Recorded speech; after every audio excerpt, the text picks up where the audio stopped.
The quiet street shook as a pack of roaring bikers rolled in, leather vests snapping the wind. Curtains twitched, fear everywhere.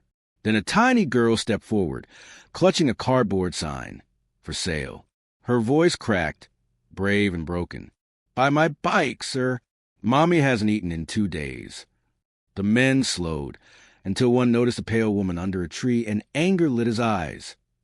Ryder, called Wolf by his brothers, knelt beside the girl, studying her trembling hands on the bike's handlebars.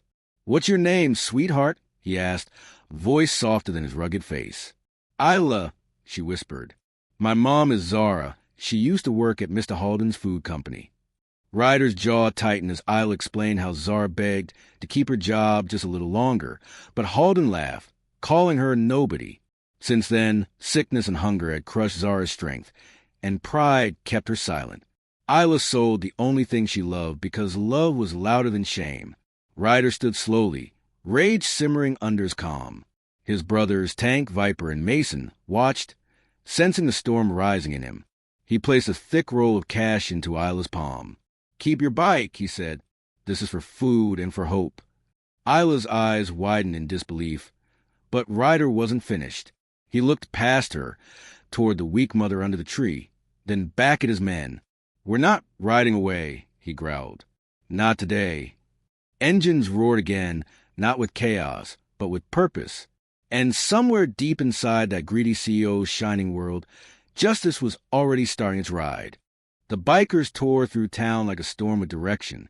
Not reckless, focused. Ryder led them straight toward Halden's headquarters, a glass tower shining like it owned the sun. Inside, people in suits stared as four leather-clad men walked through the lobby, boots thudding against polished marble. The receptionist's smile disappeared. Her hands trembled as she lifted the phone. "Yes, sir. There are bikers here asking for you."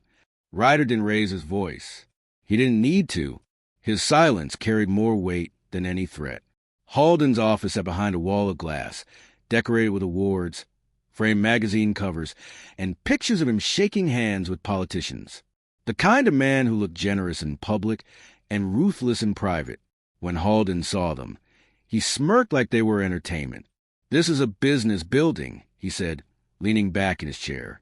"If you're here to intimidate me, you're wasting your time." Ryder stepped forward and calmly placed something on his spotless desk. A small cardboard sign, for sale, creased and stained from Isla's hands. Halden blinked. "What is this?" he snapped. Ryder's eyes turned icy. "That," he said, voice low and steady, "is what your greed created."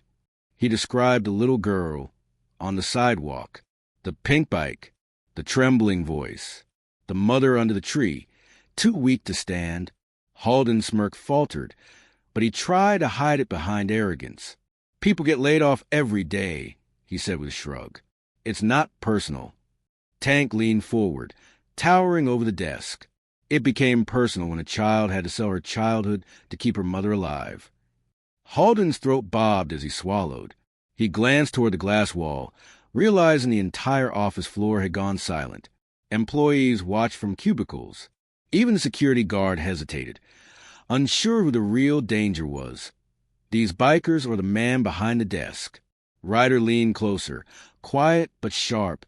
"You won't fix this with excuses," he whispered. "You'll fix it with action. And if you don't, the truth will." Halden's face drained of color, because for the first time in his life, he felt small. Halden tried to laugh again, but it came out cracked, weak. "You think you can scare me into charity?" he snapped, reaching for his phone like it was a weapon. "I'll call the police, Ryder didn't flinch. He simply nodded toward the glass wall. "Go ahead," he said. "Call whoever you want." Then he gestured the hallway, where several employees had gathered, faces pale, eyes wide, whispering to each other. "They'll be here too, and they'll talk." Halden froze, because Ryder wasn't threatening violence. He was threatening exposure. Viper stepped forward and slid a thin folder onto the desk, clean, organized, professional. Halden blinked at it, like it didn't belong in a biker's hand. "What is that?" he demanded, voice suddenly smaller. "A record," Viper replied calmly, "of every illegal cut you made, every paycheck you withheld, Every sick worker you forced out. Every downsizing that somehow turned into a bigger bonus for you. He tapped the top page. You didn't just fire Zara. You erased her. Halden's mouth opened, but no words came out. His fingers trembled as he flipped the pages. Each sheet carried proof. Signed statements, payroll mismatches, even leaked emails. The kind of evidence that didn't just ruin reputations, it ended careers. Tank folded his arms. We didn't dig this up to destroy you, he said. We dug it up because your victims deserve more than silence. Halden stood abruptly, chair scraping the floor. This is extortion, he shouted, but the sound echoed hollow against the expensive walls. Ryder's eyes didn't blink. No, he said. Extortion is what you did when you starved people and called it business. He leaned closer, voice barely above a whisper. But every word hit like a hammer. A little girl begged strangers to buy her bike because you stole the ground from under her mother's feet. That's the kindness and money can't hide. Halden's face turned red, then pale again. He looked around at the watching employees, some of them nodding slowly, others wiping at their eyes.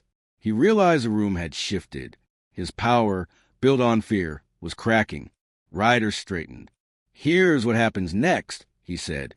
You rehire Zara with full back pay. You cover her medical care. You donate food and resources to families you crushed. And you do it publicly, so the world knows you're changing, not pretending. Halden whispered, almost choking. And if I don't? Ryder's reply was calm, terrifyingly calm. Then tomorrow, everyone learns who you really are. Halden's hands hovered over the folder like it was burning him. His lips tightened, and for a second, Ryder thought the man would choose arrogance, choose destruction. But then Halden looked past him again, through the glass wall, at the employees watching, not with fear anymore, but with quiet hope. People he had stepped on, people he had ignored, people who finally saw someone stand up to him. His shoulders sagged. Fine, Halden muttered, voice shaking. I'll fix it. Tang gave a short nod. Not fix it, he corrected. Make it right. That night, the town woke up to an announcement nobody expected. Halden's company released a public statement. Zara would be rehired with full back pay, full health coverage, and a personal apology. But it didn't stop there. A food relief program was created overnight, funded by Halden's own money. Weekly groceries for struggling families, medical bills paid for single parents, and job placements for those he had discarded like trash. Local news stations swarmed the building. People watched in disbelief as the same CEO who once smiled for cameras now stood stiff behind a podium, forced to admit what he'd done. And for the first time, the cameras didn't make him look powerful. They made him look exposed. But karma wasn't finished. When reporters asked what made him change so suddenly, Halden hesitated. His eyes flicked toward the back of the crowd, where Ryder and his brother stood like shadows, silent, unshakable. Halden swallowed hard and answered, because I forgot what it means to be human, and I'm paying for that mistake. The next morning, Ryder returned to the tree where it all began. The air was colder, but the world felt warmer. Isla sat beside her mother, clutching the bike like it was no longer a burden, but a treasure again. Zara looked different, still weak, but no longer hollow. There was color in her cheeks, and when she saw the bikers, her eyes filled with tears she didn't try to hide. I thought nobody would care, Zara whispered, voice trembling. I thought we were invisible. Ryder crouched in front of her, gaze steady. You were never invisible, he said. You were just surrounded by people who didn't deserve to see you. Isla stepped forward and wrapped her small arms around Ryder's waist. Mommy ate, she said proudly, as if it was the greatest victory in the world. Ryder's throat tightened. He glanced at his brothers and saw it, the same thing in all their eyes. Not triumph, not pride, but something softer, healing. Because sometimes justice doesn't come from perfect people. Sometimes it comes from the ones who know what pain feels like. The sun dipped low as Ryder and his brother stayed a little longer, not as strangers anymore, but as protectors who had become part of Isla and Zara's story. Mason unpacked bags of groceries, warm bread, and a blanket thicker than the one Zara had been wrapped in. Viper quietly placed a small envelope in Zara's hand. Bus passes, a prepaid phone card, and enough cash for rent until her first paycheck returned. Zara's fingers shook as she held it, as if kindness still felt unreal.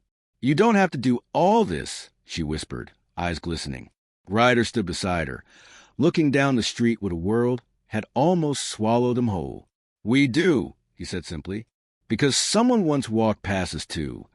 Isla climbed onto her bike, the same pink bike she'd been ready to sacrifice.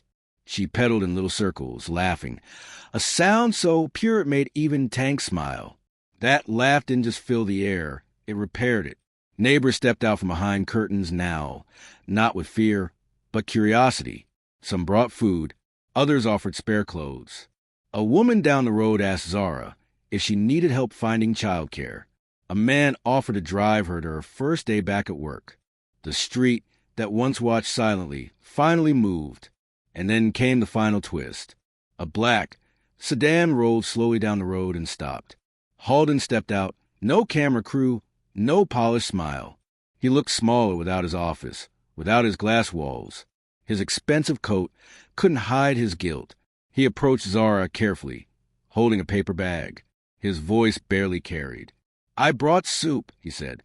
I didn't know where else to start." Tank narrowed his eyes, but Ryder lifted a hand, calm, controlled. Zara stared at Halden, the man who had pushed her toward hunger. Her lips trembled, but her voice was steady. "You should have started when my daughter begged you," she said. "But at least you showed up now." Halden lowered his head.